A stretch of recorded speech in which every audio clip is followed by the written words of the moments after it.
Hello everyone, কেমন আছেন সবাই? আরেকটি নতুন ব্লগে আপনাদেরকে আমন্ত্রণ জানাচ্ছি। আজকের ব্লগটা শুরু করছি 4টা বাজে। এখন সকাল 4টা বাজে। আমরা আজকে রওনা দিচ্ছি বৃন্দাবনের উদ্দেশ্যে। বাসা থেকে বৃন্দাবন যেতে প্রায় 8 ঘন্টার মতো সময় লাগবে। আর আমরা একসাথে রওনা দিচ্ছি প্রায় 32 জন।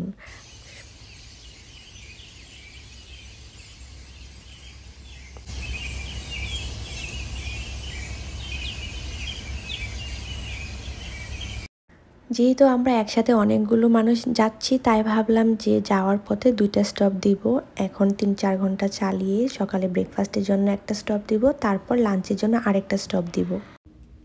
1-1.5 ঘন্টার মতো গাড়ি চালানো হয়ে গেছে। আমরা 3 ঘন্টা পরে একটা স্টপ নিব, যেখানে আমরা সকালের খাবার দাবার করব।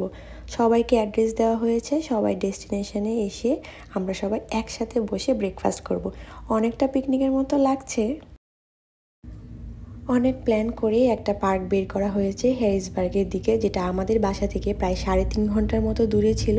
আর সকালবেলা যেহেতু একটু ঘুম তাই এখনকার ব্রেকটা একটু লম্বা নেওয়া হচ্ছে। তারপর আমরা এই পার্কে চলে আসি। এই পার্কে প্রতি বছরই আসা হয়, যখনই বৃন্দাবন যাই এইখানেই স্টপটা দেওয়া হয়।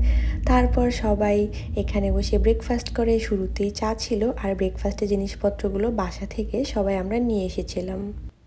অনেকটাই পিকনিকের মতো লাগছিল। আর এখানে বসে দেখি একটা কয়লা ট্রেনের মতো লম্বা একটা কার্গো ট্রেন যাচ্ছিল। আর এই যে এখানে এখনও খাওয়া দাওয়ার পার্ট চলছে। আরও 2টা ফ্যামিলি আর জবারা আসার কথা, এখনও আসা হয়নি। আমাদের খাওয়া দাওয়া শেষ। আমরা এখানে বসে অনেক গল্প করছিলাম, আর বাচ্চারা খেলাধুলা করছিল। আর সবাই যেহেতু ঘুম থেকে উঠেছে, সবাই অনেক বেশি ফ্রেশ ছিল। আর বৃন্দাবনে যাচ্ছি একটা তো এক্সাইটমেন্ট ছিলই। আর এই যে এখানে ফ্লোরিডা থেকে আনা লিচু আমরা এখানে সবাই বসে খাচ্ছিলাম। এখনও আমাদের বৃন্দাবন যেতে প্রায় 4.5 ঘন্টার মতো সময় লাগবে, তাই আমরা এখানে একটা লম্বা ব্রেক নিয়েছিলাম। এবার বৃন্দাবনের উদ্দেশ্যে রওনা দিয়ে দিচ্ছি। আমাদের আরেকটা ব্রেক নিতে হবে দুপুরের খাবারের জন্য। সেটার অ্যাড্রেসে সবাইকে দিয়ে এবার রওনা দিয়ে দিচ্ছি। আরও 2.5 ঘন্টার জার্নি। বৃন্দাবনে যাওয়ার জার্নিটা লম্বা হলেও ওখানে গিয়ে যখন আপনি ঠাকুরের দর্শন করতে পারবেন, তখন আপনার কাছে এই জার্নিটা কিছুই মনে হবে না।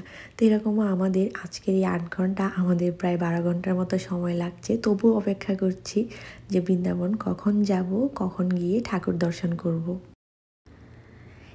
এই সেই পার্ক, সবাই চলে আসছে, আমরা সবাই লাস্টে আসলাম। আর এই যে এখানে দুপুরের খাবার দাবার শেষ করে তরমুজও নিয়ে আসছিলাম। সেই তরমুজটা এখানে বসে আমরা সবাই মিলে খাচ্ছি।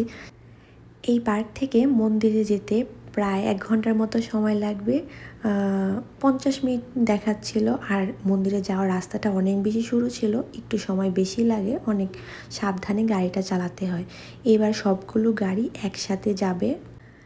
এখন প্রায় 4:30 মতো বাজে। মন্দির 7:30টায় বন্ধ হয়ে যাবে। বন্ধ হয়ে যাওয়ার আগে একটা আরতি হবে আর কীর্তন হবে, সেটা দেখতে যাব।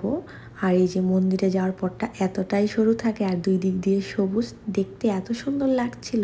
খুব সুন্দর একটা মনোরম পরিবেশ। মন্দিরের এই সরু রাস্তা ধরে এবার চলে যাচ্ছি বৃন্দাবনের দিকে। আর বৃন্দাবনে যাওয়ার সময় নেটওয়ার্ক খুব একটা পাওয়া যায় না, তাই বৃন্দাবনে যাওয়ার পথে যে সাইনগুলো থাকে এগুলো দেখে দেখে বৃন্দাবনের রাস্তা ধরে আগাতে হয়। আর এই যে দূর থেকে দেখা যাচ্ছে গোশালা, এখানে অনেক গরু আছে।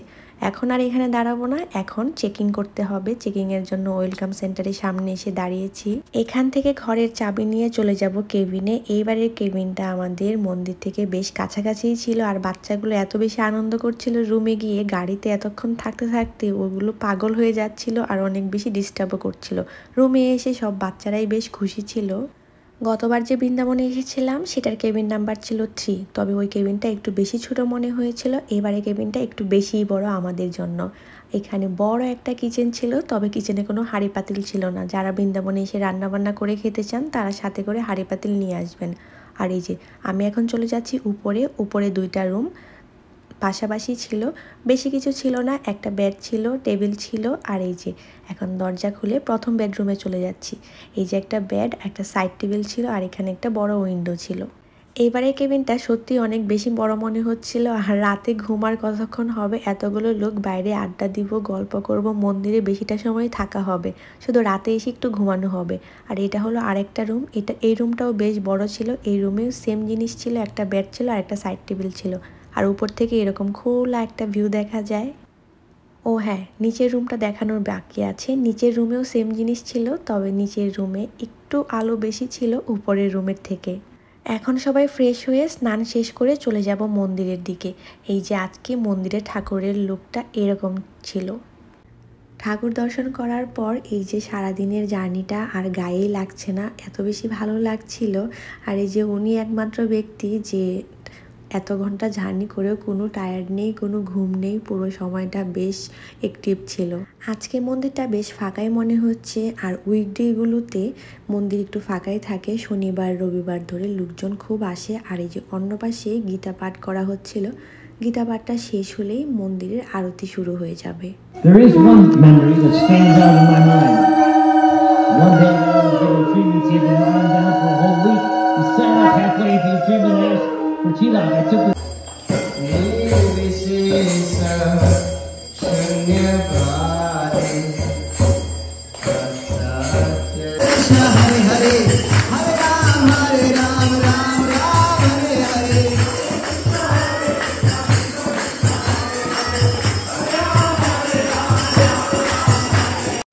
কীর্তন শেষ হয়ে যাওয়ার পর মন্দিরের দরজাটা ঠিক এভাবেই বন্ধ হয়ে যায়। এবার আমরা একটু বাইরে ঘোরাঘুরি করব। 9টার দিকে যেহেতু সন্ধ্যা হয়, এখনও সন্ধ্যা হয়নি, তাই এবার চলে আসছি এই পাশটা দিয়ে, যেখানে গৌরনীতায় হাত তুলে দাঁড়িয়ে আছে। আর এই পাশটা বেশ নীরব থাকে সবসময়ই। মন্দিরের এই পাশটা আরও বেশি সুন্দর। মন্দিরের ভিতরে থাকার এই একটা সুবিধা, আপনার যখন মন চাইবে মন্দিরের চারপাশটা ঘুরে দেখতে পারবেন আর মন্দিরে যেতে পারবেন। আর গৌরনীতায় সামনের যে পুকুরটা, এই পুকুরে প্রচুর মাছ ছিল। কী মাছ জানা নেই, তবে দেখতে গোল্ডেন কালার ছিল। আর এই মাছগুলো একসাথে জড়ো হয়ে অনেক বেশি খেলা করছিল, আর বাচ্চাগুলো দেখে বেশ মজা পাচ্ছিল। চলুন তাহলে মাছ দেখা শেষ করে এবার চলে যাই একটু সামনের দিকে। আজকে এখনও ময়ূরের দেখা পাইনি, ময়ূরটা দেখার জন্য এইদিকে একটু হাঁটাচলা করছিলাম। একটু সামনে এগোতেই দেখি এখানে এক ময়ূরের পিছনে আমরা এতগুলো লোক। ময়ূরগুলো ভয় পেয়ে চলে যাচ্ছিল, তবে এখানকার ময়ূর খুব একটা ভয় পায় না। আবার যখন ময়ূর ডাকা শুরু করে তখন বড় থেকে ছোট সবাই ভয় পেয়ে যায়। বিকাল শেষ করে সন্ধে গড়াতেই এদিকে সবাই রান্নাবান্নার কাজে ব্যস্ত। যেহেতু আমরা বিকালবেলার প্রসাদটা মিস করেছি, রাতে সবাইকে খেতে হবে। এখানে ঘরে আলু সিদ্ধ, ডাল আর সাদা ভাত করা হয়েছিল, আর সাথে ছিল ঘি। এই যে সবাই মিলে এখানে কাজ করছিল। আজকের এই ব্লগটা আপনাদের কেমন লাগলো অবশ্যই কমেন্ট বক্সে জানাবেন।